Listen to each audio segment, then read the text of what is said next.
Okay, folks, Mike's Instant Movie Review, The Bikeriders. This was a Monday night mystery movie. You pay your $5. You see the movie that you don't know what you're going to see until it starts playing. They had a little still shot, telling you that it was going to be The Bikeriders. I've seen this preview a few times. This is the story of the Vandals. I think we're looking at the 1960s, early 60s, maybe mid to late 50s, Chicago. I guess the Vandals were the first major American USA bike club, motorcycle club. Some might call it a gang, some might not. Johnny is our proprietor of this organization, played by Tom Hardy, whose name I was pretty much collecting. A lot of actors in this movie you've seen a bunch of times, but there's no Tom Cruise or Samuel L. Jackson in this. Austin Butler, who played Elvis, is the pretty boy Floyd of this group. Our narrator is a lovely actress. She kind of has a look of a 1960s female American. Not too thin, not too obese, nicely shaped actress, whatever her name is, Judy or some such thing. One of these names. Did I like the movie? Did I not? Yeah, the movie's good. I liked it. I mean, I think it's worth watching. It's definitely worth seeing. Is it like an all-time, oh my god, holy shit classic? I don't think so. But I think it's definitely entertaining. It's informative of this lifestyle, days gone by. Certainly not a multicultural cast. I mean, this is mostly white Midwesterners who are in a gang. They show these different, festivals or whatever they call them, picnics of the gang, and there's like one black female biker in like half a second shot. And there's one lady that doesn't even have any lines playing a maid. So you're not going to find your cultural diversity in this one, but that's of the times. It's the Midwest. It's this, gang, for Christ's sakes. I think there's some of this movie kind of plays into themes. These bikers in this movie, it's kind of interesting. They're all, live free or die, independent. I'm a loner. I'm a fucking stone cold Steve Austin of the universe. But yet, we're nonconformists, yet here's our club. And we all have rules to follow. So, they point that out. I don't know if the less attuned viewer will catch that out. Kind of the hypocrisy of the whole motorcycle club ideology, if that's the word, is... we're so fuck the man, we're so independent thinking, but yet we need to be in a club where we all wear the same goddamn vest, okay? Like a bunch of fucking schoolboys. So they do point out that hypocrisy, no offense, if there's any vandals left standing. I don't know if this, I don't know. I guess you can make a point, if you wanted to, that these motorcycle clubs were kind of the predecessors for the explosion of the 1980s, Bloods and Crips and all these other things. People finding their validation, their safety in numbers. Look at me, I'm wearing this vest. Look at me, I'm wearing a fucking red bandana or a blue bandana. Look at me, I've got family, yo. Whatever the fuck. So, I don't know. But here I am just going on a rant. But yeah, you're watching this movie and, what was it, 10, 15 years ago, everyone got their fucking dicks in a fury over whatever the fuck, Lords of Anarchy or Kings of Anarchy or whatever the fuck. I didn't give a shit. I never watched. I was familiar that it existed, but I don't know. I just think it's one of these things where people live vicariously through these elements of society. Oh, a motorcycle squad. Oh, I could be in that. No, you couldn't, assholes. So, whatever the fuck. I thought the movie was good. as you can see, it just kind of raises some issues of these groups. But anyway, I'm trying to think of, should you see the movie? Yeah, go see it when it comes out. Other things that I can pinpoint. It's like a lot of these things, like, what's going to happen. There's going to be all these goddamn themes, loyalty and wearing your colors and wearing your vest and who's going to beat up who and who's a whatever the fuck, who's a squealer, who's a rat. I did find it interesting that the Wild Ones, the Marlon Brando film, that the guy in this movie, Johnny, is kind of idolizing. And in the movie, I guess, Marlon Brando's character was named Johnny, and so Johnny, I guess that was his real name, or whatever the fuck. Nice coincidence. So yeah, I like the movie. Here's one thing I didn't like. You ready? And I mean, this is like a real core foundation of this cinematic performance, was the storytelling. There's this thing in screenwriting or in filmmaking that they say, if you have to have a voiceover, it's a big crutch for a film. Like if you have to have a voiceover in your movie where the lead character basically tells you what the fuck is going to happen, then you failed as a screenwriter or as a filmmaker. And in this movie, they don't necessarily have a voiceover, but it's a series of cutaways a la Princess Bride to the female, the wife of Benny, telling the story to this photographer who apparently wrote this book, wrote the book and had all these photos of the vandals and all their happenings in this era. So basically, we're watching, the movie version of how the book was put together through these exclusive interviews. And I guess the second interview was 1973, and maybe the first one was it 1967, some such thing. So I don't want to say, you know what I mean? It's kind of like just a way of telling the story that we've seen a million times. Like, oh, here's the interviewer of the book, and here's the fucking events that have happened. For instance, spoiler, there's this scene where there's pretty important secondary character, Brucey. I don't recall the actor's name. I've seen him before. He did a good job. But Brucey basically, the female storyteller says, oh, and that things were never the same after Brucey died. And then they basically just show Brucey dying.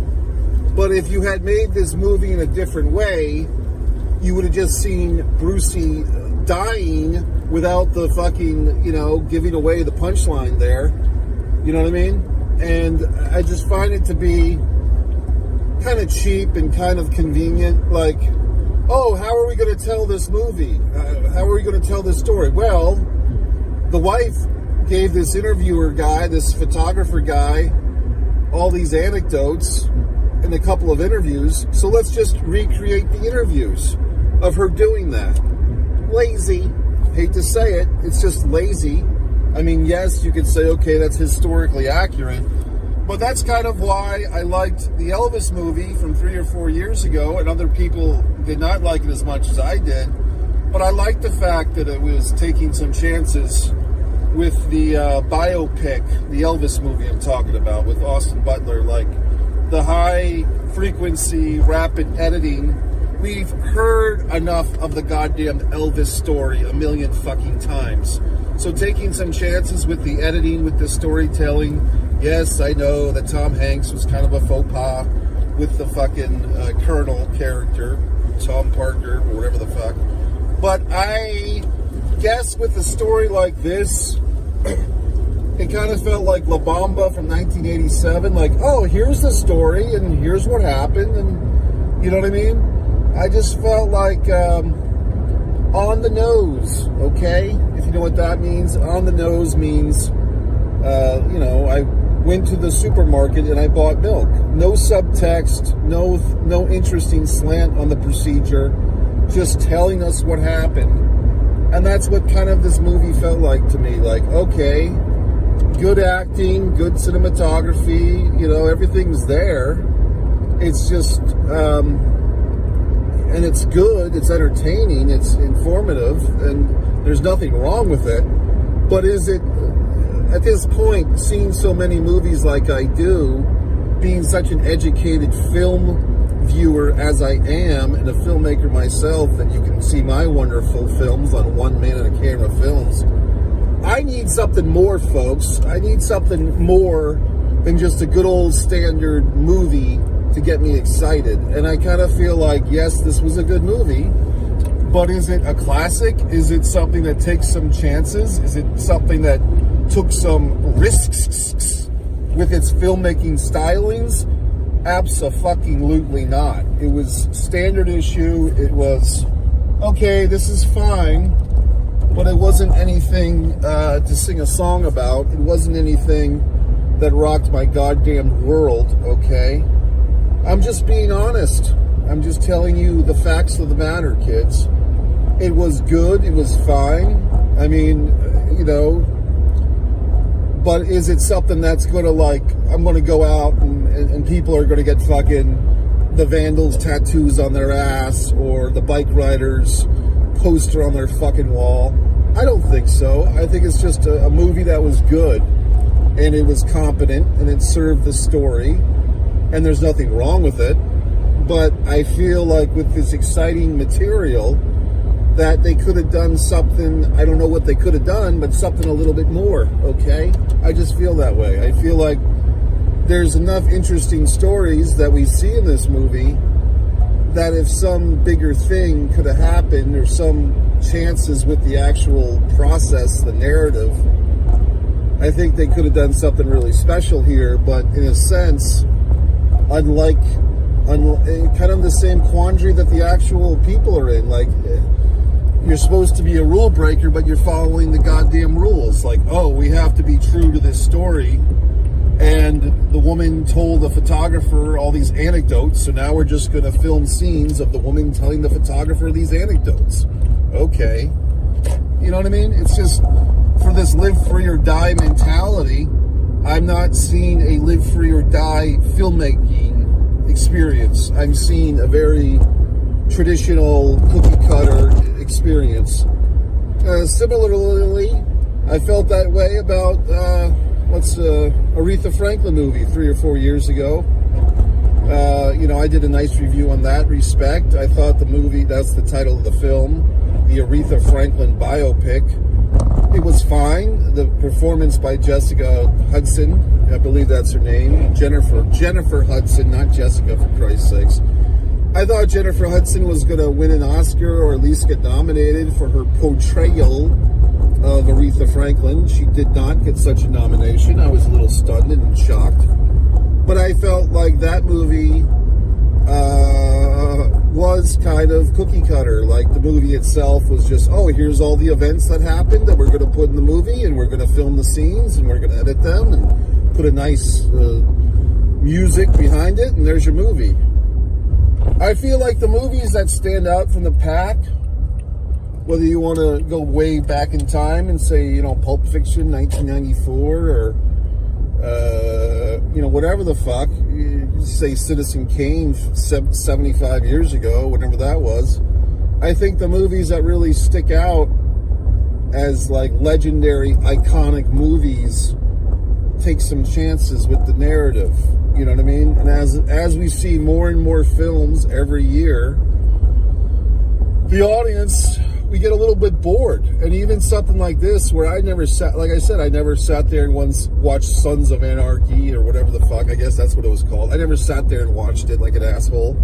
But, it's kind of yeah, we get it. Well, bike gang, okay? Live free or fucking die. Wear a vest. Wear a jean jacket. I always wonder, here's one thing I wonder about these gang people or these club people. Where do they get their fucking money? You know what I mean?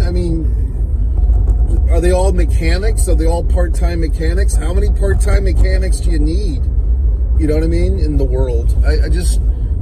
Because only Johnny, it's explained, is a truck driver, so he actually has a day job and he has a wife and kids.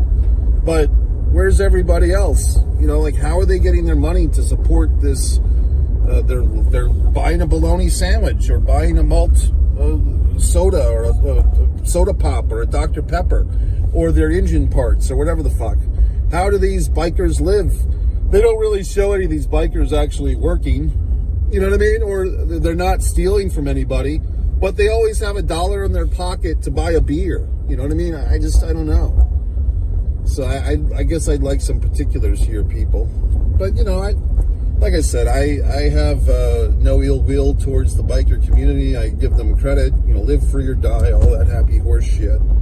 And pay your dues. Yeah, how do they pay their fucking dues to be in the bike club? Where do they get this extra spending cash, for Christ's sakes? But anyway, I liked the movie. I thought it was good. I mean, you know, it was... I came, I saw the movie, and I left. But is my life changed? Am I suddenly a better person? Have I learned some great thing? One thing I did like about the movie, and of course, you know, our Kathy is the name of the character. I mean, she's...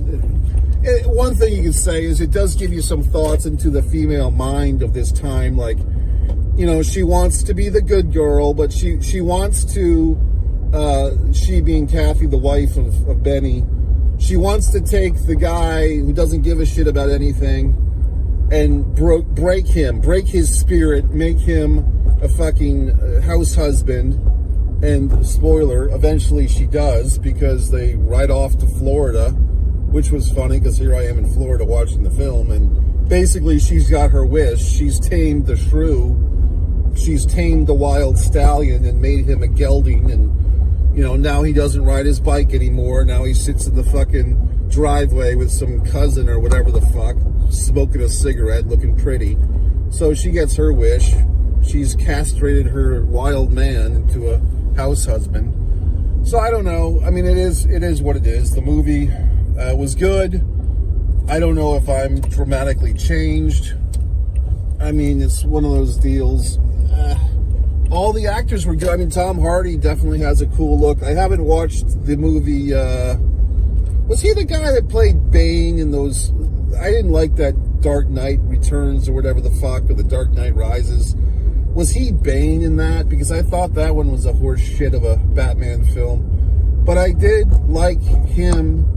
I believe he was in the movie Warrior with Kurt Angle, the Ultimate Fighting Championship, two brothers fighting each other movie. I like that one. You know, so I mean, there you go, flying folks. I mean, this movie's worth seeing. Is it going to change your life? No. Is it going to change your thinking? Whatever you think about clubs and gangs and horse shit, you'll probably just get confirmation bias. You'll probably feel the same way about these things coming out as you did going in. I mean, I'll say this about the history, and I will look into the Vandals, see if they're still together, but if this movie is accurate, and spoiler, Johnny was just killed by this guy who shot him, and that was the end of, like, the original golden era of the bikers.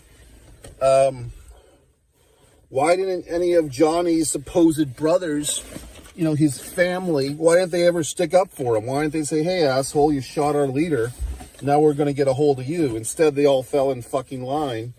And I guess Johnny himself kind of foreshadows that moments before his death when he says, you ever give everything of yourself to something and it's just going to do what it's going to do? So yeah, he saw it coming. You know what I mean? It's like wise guys. You know, your best friend will be the one to shoot you in the back of the head. So anyway, folks, that's it. That's Mike's Instant Movie Review. When this movie comes out, sure, go see it. It's not going to change your life, but go see it. It's something to do. 2 hours and 2 minutes. If you want to see my wonderful films, Blood Sugar Sedace, Disregard the Vampire, Mike Messier documentary, The Impeccable, The Nature of the Flame. Been getting a lot of hits on Thanksgiving, a short film, and the Messier Peace Theater, my 6-part series. You have to go over to another YouTube channel, One Man and a Camera Films. The number one Man and a Camera Films. This is one Mike Messier.